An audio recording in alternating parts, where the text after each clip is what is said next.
Ready लगा के देखें, कोई भी वजीर हो या कोई भी हो, एक दिन हमारी तरह ऐसे गर्मी में सड़ के देखें।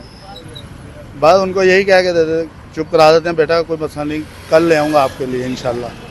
हाँ, तो भाई आपके सामने ही है, पूरे मुल्क के जो हैं वो पता ही है। बिजली का बिल भैया 200 यूनिट तक उन्होंने कहा था जी फ्री देंगे जब हुकूमत बनाने आए थे। अब तो जिसके 200 यूनिट हैं वही परेशान है, जो 200 से ऊपर वाले हैं उनका क्या हाल है। मेरा इस महीने का बिल जो है 8,000 रुपये आया है, जिसमें यूनिट हैं 166। ठीक है। और 200 यूनिट तक इन्होंने कहा था कि बिल फ्री है। 8,000 रुपये, घर में एक कूलर है, एक पंखा है, एक मोटर है, 2 बल्ब है, उसका 8,000 बिल आ गया। उसका 8,000 बिल है। काम क्या करते हैं? काम, मैं लिमके की रेडी है मेरी, वो सामने लगी हुई है, लिमका और सेम ये बेचती है। तो चार, इसके अलावा भी खर्चे होंगे? जाहिर सी बात है, मेरे माशाल्लाह 4 बच्चे हैं, जिसमें से 3 स्कूल भी जाते हैं, ट्यूशन भी जाते हैं, मदरसे भी जाते हैं, घर किराए का है, और बाकी अखराजात हैं, दवाई दारू, डॉक्टरों पे चले जाओ, जो जिसकी 150 फीस थी अब उसकी 350 है, किसी की 400 है। ज़ाहिर है बच्चे आए रोज़ कोई ना कोई मसला। हाँ, अब गर्मी है, किसी को कोई बुखार है, किसी को क्या है, किसी को क्या है। तो बहरहाल हालात बहुत टाइट हैं पाकिस्तान में, तो अल्लाह ताला ही बेहतर करे। क्या कहेंगे हुकूमत को? हुकूमत को यही पैगाम देना चाहेंगे कि आप एक दफ़ा गर्मी में ऐसे कमाएं एक दिन, उसके बाद फिर आप बताना कि आपको बिल कितना आता है और कितना आप कहना चाहते हैं। कि भी कहने का मकसद है अभी एक दिन वो रेडी लगा के देखें, कोई भी वजीर हो या कोई भी हो, एक दिन हमारी तरह ऐसे गर्मी में सड़ के देखें, फिर उनको पता चलेगा कि 200 यूनिट तक वाले को भी फ्री देना है या नहीं देना। उनके तो बड़े बड़े महल हैं।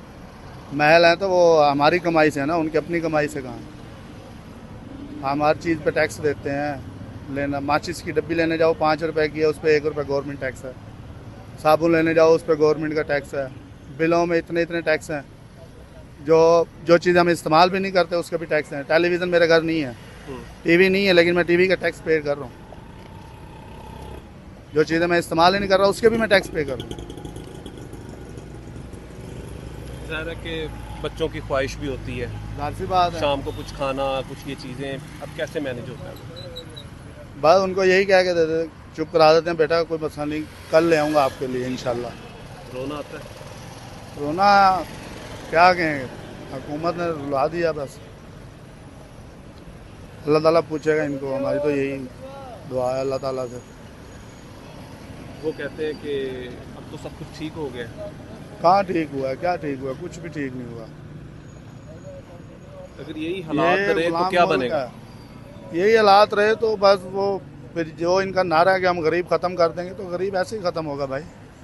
ये कोई पैसे दे के गरीब ख़त्म करेंगे? गरीब खुद बेचारा मर जाएगा अपनी ख्वाहिशों में, अपनी ज़रूरतों में ही मर जाएगा। ये कुछ नहीं कर सकते।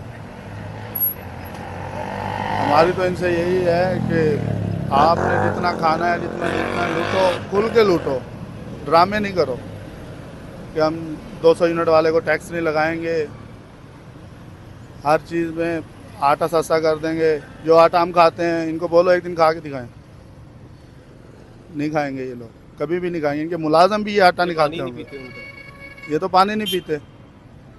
ये तो आटा, जो इनके मुलाजम भी ये आटा नहीं खाते होंगे, जो लोग गरीब आवाम खा रही है। इनको एहसास ही नहीं है किसी गरीब का। लाखों रुपए कुछ नहीं, यही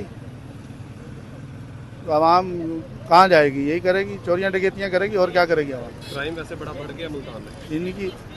इन्हीं की वजह से बढ़ा, इन्हीं की वजह, गवर्नमेंट की वजह से ही बढ़ा। कोई किसी का दिल नहीं करता कि अपने बच्चों को छोड़ के जाए मौत के मुंह में, कोई क्राइम करे या कुछ करे। ये नशे जो हैं ये सब इन्हीं की वजह से ही।